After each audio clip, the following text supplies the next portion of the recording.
সবাইকে আমন্ত্রণ কুল স্পোর্টস 24 এর শিরোনাম শুনছিলেন। আপনাদের সাথে আছি আমি জহির সাগর। শুরুতে জানাবো ফুটবলের খবর। আজ champions league final, favourite Real মাদ্রিদের মুখোমুখি আন্ডারডগ বরুশিয়া ডর্টমুন্ড। যে ম্যাচ দিয়ে শেষ হচ্ছে রিয়ালে টনি ক্রুস ও ডর্টমুন্ডে মার্কো রয়েজ অধ্যায়। ইতিহাস ঐতিহ্যে লস ব্লাঙ্কোস এগিয়ে থাকলেও আত্মবিশ্বাসী জার্মান জায়ান্টরা। লন্ডনের ওয়েম্বলিতে রাত 1টায় শুরু হবে ইউরোপিয়ান শ্রেষ্ঠত্ব নির্ধারণের ফাইনাল। একদিকে টুর্নামেন্টের সবচেয়ে সফল দল রিয়াল মাদ্রিদ, অন্যদিকে মৌসুমে surprise package Borussia Dortmund. European শ্রেষ্ঠত্ব নির্ধারণের প্রস্তুত ঐতিহাসিক ওয়েম্বলিও। ইতিহাস কিংবা ঐতিহ্য সব বিচারে এগিয়ে লস ব্লাঙ্কোস। রেকর্ড 15তম শিরোপায় চোখ রেখে এসেছে লন্ডনে। আধুনিক চ্যাম্পিয়ন্স লিগ শুরুর পর খেলা 8 ফাইনালের একটিতেও হারেনি দলটি। হারানোর কিছুই নেই ডর্টমুন্ডের, আছে প্রাপ্তি। 11 বছর আগে যে ভেন্যুতে বায়ার্নের কাছে ফাইনাল হেরেছিল, সেখানেই দ্বিতীয় শিরোপা জয়ের আরও একটা সুযোগ জার্মান জায়ান্টদের। নিজেদের আন্ডারডগ মানলেও হাল ছাড়তে নারাজ ডর্টমুন্ড। চ্যাম্পিয়ন্স লিগ ফাইনাল সবচেয়ে গুরুত্বপূর্ণ ম্যাচ, কিন্তু একই সাথে সবচেয়ে ভয়ঙ্করও। তাই আমার মনে হয় ছেলেদের হারানোর ভয় না পেয়ে উপভোগ করা উচিত। ওয়েম্বলির মতো ঐতিহাসিক স্টেডিয়ামে খেলতে আমরা মুখিয়ে আছি।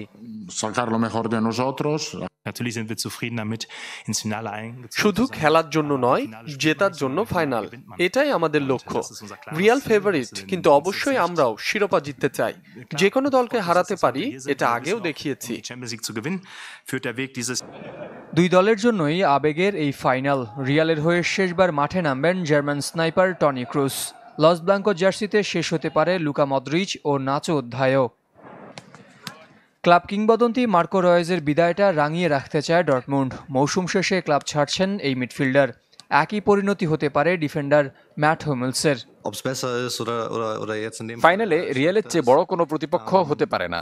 যদি দলের কেউ বিশ্বাস না করতো আমরা চ্যাম্পিয়ন হতে পারি, তাহলে ডর্টমুন্ডেই থাকতাম, এখানে আসতাম না।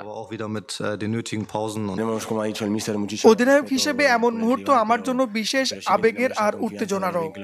একজন ফুটবলার হিসেবে তো বটেই, রিয়াল মাদ্রিদের জন্য এই শিরোপা অনেক কিছু।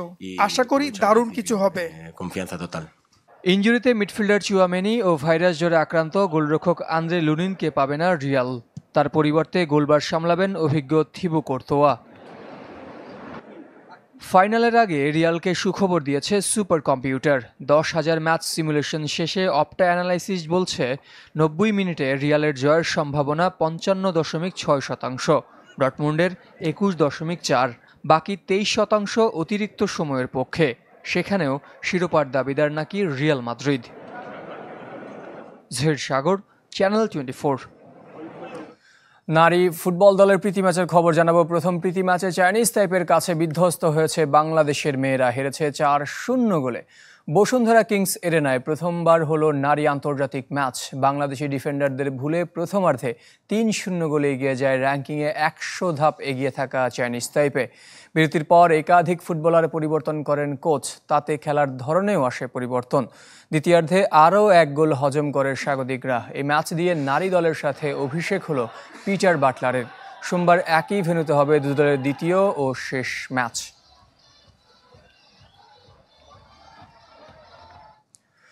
চিকিৎসা অবহেলা নিয়ে ফেসবুকে পোস্ট দেওয়ায় কৃষ্ণা রানী সরকারকে কারণ দর্শানোর নোটিশ দিয়েছে বাফুফ। নোটিশ দিবে বাফুফে। এই নারী ফুটবলারের উন্নত চিকিৎসার জন্য বিদেশে পাঠানোর প্রক্রিয়া চলছে বলে জানিয়েছেন women's wing chairman Mahfuza Akter Kiron. কোনো ইনজুরি প্লেয়ারকে কিন্তু কন্ট্যাক্টে রাখা হয় না, আমরা কিন্তু তাকে কন্ট্যাক্টে রেখেছি, তারপরে 50,000 টাকা করে বেতনও দিচ্ছি। তো আমার মনে হয় ও বোকার মতোই একটা কাজ করেছে, কারণ ফুটবল ফেডারেশন আপনারা জানেন ওইভাবে সলভেন্ট না। তারপরও আমাদের সামর্থ্যের ভিতর থেকে আমরা ইন্ডিয়াতে ট্রিটমেন্ট করার জন্য যেটা করার, সেটা আমাদের জিএস অলরেডি তাকে বলেছে। টি-20 বিশ্বকাপ শুরু হতে বাকি আর মাত্র 1 দিন।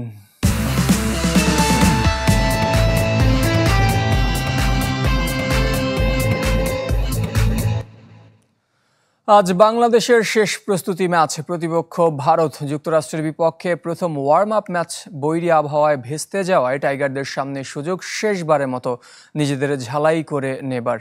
অন্যদিকে নাসাউ কাউন্টি ক্রিকেট স্টেডিয়ামের উইকেট আর কন্ডিশন বুঝে নেয়াই ভারতের লক্ষ্য। নিউ ইয়র্কের রাত 8:30টায় শুরু হবে দুই প্রতিবেশীর লড়াই। নাসাউ কাউন্টি ক্রিকেট স্টেডিয়ামটি এ যুগের বিস্ময়। একটা পার্ক মাত্র 5 মাসে পূর্ণাঙ্গ ভেন্যুতে রূপ পাবে তা কে ভেবেছিল? তবে যুক্তরাষ্ট্রের আধুনিক প্রযুক্তি আর অদম্য ইচ্ছায় অসম্ভবকে সম্ভব করেছে। মাঠ, গ্যালারি, ড্রেসিং রুম সবকিছুই হয়েছে বিশ্বমানের। এ মাঠেই ভারতের বিপক্ষে নামবে বাংলাদেশ। হোক তা ওয়ার্ম আপ ম্যাচ, এ দুই দলের লড়াই মানে বাড়তি রোমাঞ্চ কাজ করে। টিম ইন্ডিয়ার বিপক্ষে গা গরমের ম্যাচ মানে নিজেদের প্রস্তুত করার শেষ সুযোগ টাইগারদের। তবে এই ম্যাচে অনেকটাই বোঝা যাবে ব্যাটিং অর্ডার কেমন হতে যাচ্ছে। লিটনের ওপর আরও একবার ভরসা করবে নাকি তানজিদ সৌম্যে আস্থা রাখবে? নেটে বল করলেও তাসকিনকে নিয়ে হয়তো ঝুঁকি নেবে না টিম ম্যানেজমেন্ট। সাকিব আল হাসান লম্বা সময় ব্যাটিং সেশন করেছেন, তবে অধিনায়ক চান যুক্তরাষ্ট্রে থাকা বাংলাদেশিদের আকুণ্ঠ সমর্থন। এখানকার সুযোগ সুবিধা দারুণ, এতটা আশা করিনি। উইকেটও বেশ ভালো। প্রত্যাশা করি আমাদের প্রথম 2 ম্যাচে অনেক দর্শক আসবে, বিশেষ করে বাংলাদেশিরা। তারা যখন সমর্থন করে সেটা আমরা বেশ উপভোগ করি। নিউ ইয়র্কে অনুশীলন করেছে টিম ইন্ডিয়াও। বিরাট কোহলি দলের সাথে যোগ দিয়েছেন, তবে বাংলাদেশের বিপক্ষে খেলবেন কিনা তা এখনও স্পষ্ট করেনি বিসিসিআই। নাসাউ কাউন্টি স্টেডিয়ামের উইকেট আর কন্ডিশন বুঝে নেওয়াটাই ওয়ার্ম আপ ম্যাচের একমাত্র লক্ষ্য ভারতের। এখানকার কন্ডিশনের সাথে মানিয়ে নেওয়াটা জরুরি। আমরা আগে এ মাঠে খেলিনি। যত তাড়াতাড়ি আমরা উইকেট আর কন্ডিশন বুঝতে পারবো তত সহজ হবে।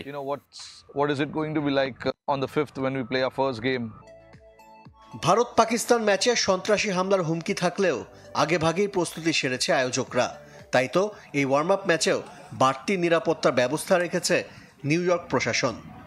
আশরিক রুদ্র, চ্যানেল 24। আরও একটি বিশ্বকাপ খেলার স্বপ্ন দেখছেন সাকিব আল হাসান। রোহিত শর্মার মতো টি-20 বিশ্বকাপের সব আসর খেলা সাকিব নিজেই জানিয়েছেন সে কথা। যুক্তরাষ্ট্র ও ওয়েস্ট ইন্ডিজের কন্ডিশন নিয়েও কথা বলেছেন দেশের পোস্টার বয়। ব্যক্তিগত কোনো লক্ষ্য নয়, দলের প্রয়োজনে খেলতে চান বাংলাদেশ অলরাউন্ডার। আশা করব যে আরও একটা ওয়ার্ল্ড কাপ যেন খেলতে পারি, তার আগে এই ওয়ার্ল্ড কাপে যেন পারফরমেন্সটা অনেক ভালো থাকে। তবে কি টি-20 ফরম্যাট চালিয়ে যাবেন সাকিব আল হাসান? বাংলার নবাব খেলতে চান আরও একটি বিশ্বকাপ। ইঙ্গিত দিয়েছিলেন 2024 বৈশ্বিক আসরে ফুল স্টপ দিবেন শর্টার ভার্সন ক্রিকেটে। 8টি বিশ্বকাপ খেলা সাকিবের হয়তো ব্যক্তিগত অর্জন অনেক, কিন্তু দলের অপূর্ণতায় তিনি নিজেও পড়েছেন। পরিবারের সদস্যরা থাকেন যুক্তরাষ্ট্রে। লোকে বলে মার্কিন মূল্য তার সেকেন্ড হোম। তাই হয়তো ওয়েস্ট ইন্ডিজ ও যুক্তরাষ্ট্রের কন্ডিশন নিয়ে সাকিব দিয়েছেন ইতিবাচক বার্তা। ওয়েস্ট ইন্ডিজ ও আমেরিকা দুইটা জায়গায়, এর আগে আমরা ফ্লোরিডাতে যখন খেলেছি তখনও বাংলাদেশ ভালো করেছে। ওয়েস্ট ইন্ডিজে আমরা সবসময় ফেভার পাই, কারণ ওই দেশের পিচগুলো অনেকটা আমাদের মতোই হয়ে থাকে। তো আমি আশা করছি যে দুই জায়গায় আমরা অ্যাডভান্টেজ পাবো। সময়ের পালাবদলে টেস্ট ওয়ানডে ছাপিয়ে আকর্ষণের কেন্দ্রে টি-20। অভিজ্ঞ ক্রিকেটারের কাছে এই ফরম্যাট সবচেয়ে বেশি রোমাঞ্চকর। অনেক এক্সাইটিং, ক্রাউড অনেক পছন্দ করে এই খেলাটা। আমি একটা জিনিসই শুধু ফিল করি যে ব্যাটার বলের যেন সমান কম্পিটিশন এখানে থাকে, যে কোনো একতরফা যেন টুর্নামেন্টটা না হয়। নর্মালি ওয়ার্ল্ড কাপগুলোতে কখনোই সেটা হয় না, এবং আমি মনে করি এবারও একই রকম হবে। ব্যক্তিগত লক্ষ্য নেই, দলের প্রয়োজনে শতভাগ দিতে চান দেশের পোস্টার বয় সাকিব। আমার নামের পাশে আমি কিছু দেখতে চাই না, একটা জিনিসই চাই যেন বাংলাদেশের হয়ে কন্ট্রিবিউট করতে পারে, এই ওয়ার্ল্ড কাপে যেন বাংলাদেশের হয়ে ভালো কিছু করতে পারে। যুক্তরাষ্ট্রে সিরিজ হেরেছে বাংলাদেশ, তারপরও নতুন সকালে বিশ্বকাপ ঘিরে নতুন স্বপ্ন। সমর্থকদের পাশে যান সাকিব আল হাসান। প্রচুর বাংলাদেশি দর্শক সেখানে ওয়েট করছে। আশা করি তারা পূর্ণ সমর্থন দিবে আমাদেরকে, এবং তাদের এই সাপোর্টটা আমাদের কাজে আসবে এবং আমরা ভালো রেজাল্ট করতে সক্ষম হব। আরিফুল ইসলাম, চ্যানেল 24। কোটি মানুষের স্বপ্ন নিয়ে আরও একটা বিশ্বকাপ মিশনে টিম বাংলাদেশ। অতীত ভুলে বিশ্বমঞ্চে নতুন রূপরেখা লেখার সুযোগ। টপ অর্ডার নিয়ে দুশ্চিন্তার সঙ্গী হয়েছে এবারও। মিডল অর্ডারে তাওহিদ হৃদয়ের সাথে দায়িত্বের ভার সাকিব মাহমুদুল্লাহদের কাঁধে। অভয় দিচ্ছে বোলিং ইউনিট।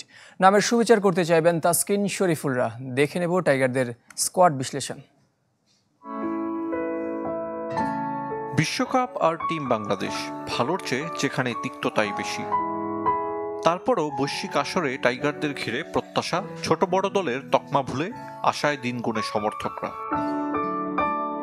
আলোচনা সমালোচনা এবারও হয়েছে, তবে যত যাই হোক বিশ্বমঞ্চে লাল সবুজের প্রতিনিধি ওরা 15। এখন পর্যন্ত টি-20 বিশ্বকাপের সবকটি আসর খেলেছেন মাত্র দুজন, একজন রোহিত শর্মা, অন্যজন সাকিব আল হাসান। টাইগার অলরাউন্ডার দলের নিউক্লিয়াস, ব্যাট বলের সাথে যার অভিজ্ঞতা ম্যাচের মোমেন্টাম বদলে দেওয়ার সামর্থ্য রাখে। কিন্তু ব্যক্তি নির্ভর নয়, দল হয়ে বৈশ্বিক আসর খেলতে চায় চান্দিকা হাথুরুসিংহের শিষ্যরা। অথচ চিন্তার কারণ হয়ে দাঁড়িয়েছে টপ অর্ডারের ফর্মহীনতা। লিটন দাস, সৌম্য সরকারের সাথে ওপেনিং পজিশনে তরুণ তানজিদ তামিম। ফর্ম বিবেচনায় বিশ্বকাপের ওপেনিংয়ে জুনিয়র তামিমের সঙ্গে সৌম্যর সম্ভাবনাই বেশি। 3 নম্বর পজিশন সামাল দিবেন নাজমুল শান্ত, যদিও স্ট্রাইক রেট নিয়ে আলোচনার মুখে বাংলাদেশ অধিনায়ক। মিডল অর্ডারে তাওহিদ হৃদয়, সাকিব আল হাসান, মাহমুদুল্লাহ ও wicket keeper batter Jaker Ali. একাদশে জাকের অথবা লিটন, যে কোনো একজন হতে পারেন পছন্দের। সবশেষ যুক্তরাষ্ট্র সিরিজের শেষ ম্যাচে ক্লাবস হাতে নিয়েছিলেন এলকেডি। লিটনের ব্যাটিং অর্ডারেও এসেছিল পরিবর্তন। স্পিন ইউনিটে সাকিবের সঙ্গী শেখ মেহেদী, তানবীর ইসলাম ও রিশাদ হোসেন। কন্ডিশন বিবেচনায় মেহেদী অথবা তানবীর যে কোনো একজনকে বেছে নিবে টিম ম্যানেজমেন্ট। একাদশে লেগি রিশাদের থাকা অনেকটা নিশ্চিত। প্রয়োজনে অভিজ্ঞ মাহমুদুল্লাহর সার্ভিস নিতে পারেন অধিনায়ক নাজমুল শান্ত। 15 সদস্য দলে 4 পেসার, তাসকিন, শরীফুল, মুস্তাফিজের সাথে তরুণ তানজিম সাকিব। যুক্তরাষ্ট্র ও ওয়েস্ট ইন্ডিজে 3 জন খেলবেন ঘুরে ফিরে। আরিফুল ইসলাম, চ্যানেল 24। এই ছিল কুল স্পোর্টস 24 এর এখনকার আয়োজনে। খেলার সব আপডেট ও রিপোর্টগুলো দেখতে ভিজিট করুন facebook.com/sports24team এই পেজে। ধন্যবাদ সঙ্গে থাকার জন্য।